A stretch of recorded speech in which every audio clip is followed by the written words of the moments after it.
ഇതാണ് എൻ്റെ സിറ്റിയിലെ ലുലു മോൾ. ലുലു ആയിട്ടൊന്നും കമ്പയർ ചെയ്യാൻ പറ്റില്ലെങ്കിലും ആകെ കൂടിയുള്ള ഒരു മോളായതുകൊണ്ട് ഇതെനിക്ക് ലുലു മോൾ തന്നെയാണ്. അങ്ങനെ നമ്മൾ റോഡ് ക്രോസ് ചെയ്തു.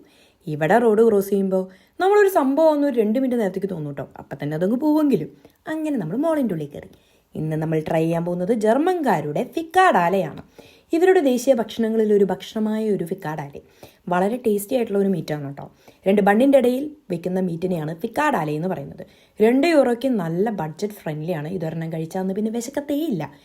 ഈ കാണുന്നതാണ് ആ സാധനം, ഫിക്കാഡാലെ. അങ്ങനെ നമ്മൾ അതൊരെണ്ണം ഓർഡർ ചെയ്തിട്ട് തൊട്ടപ്പുറത്തെ കടയിൽ നിന്ന് ഒരു ലാറ്റെ ഓർഡർ ചെയ്യാനാണ് ഈ പോകുന്നത്. ഇത്രയധികം കേക്കും പാസ്ട്രീസും ഉള്ള ഈ കടയിൽ നിന്ന് നമ്മളൊരു ലാറ്റെ മാത്രം ഓർഡർ ചെയ്തുള്ളൂ. ബഡ്ജറ്റ് ഫ്രണ്ട്ലി ആയിരിക്കണമല്ലോ. അങ്ങനെ ഞാൻ എന്നെ ഒന്ന് കാണിച്ചു. വരട്ടെ ദേ.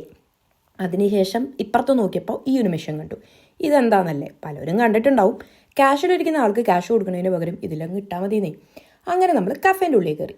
കഫേൻ്റെ ഉള്ളിൽ കയറി ആംബിയൻസ് ഒക്കെ ഒന്ന് കാണിക്കാനാണ് ഞാൻ ഇത്രയും സ്ലോയിൽ അങ്ങ് എടുക്കുന്നത്. അങ്ങനെ അവിടെ കയറിയിരുന്നു. ഇരുന്നിട്ട് എന്താ, അപ്പുറത്തും ആരുമില്ല ഇപ്പുറത്തും ആരുമില്ല. അതിനുശേഷം ജാക്കറ്റൊക്കെ ഒന്ന് ഊരി. ഇപ്പുറത്തും ആരുമില്ല അപ്പുറത്തും ആരുമില്ല. ഇതേ കണ്ടില്ലേ, ആരുമില്ല. അങ്ങനെ നമ്മൾ ലാറ്റ് കാത്തിരുന്നപ്പോൾ ലാറ്റ് വന്നു. അങ്ങനെ ഇപ്പുറത്തുനിന്ന് മേടിച്ച ഫിക്കഡാലെ നമ്മൾ ഈ കടയിലിരുന്ന് കഴിച്ചു. സോ ശുഭം.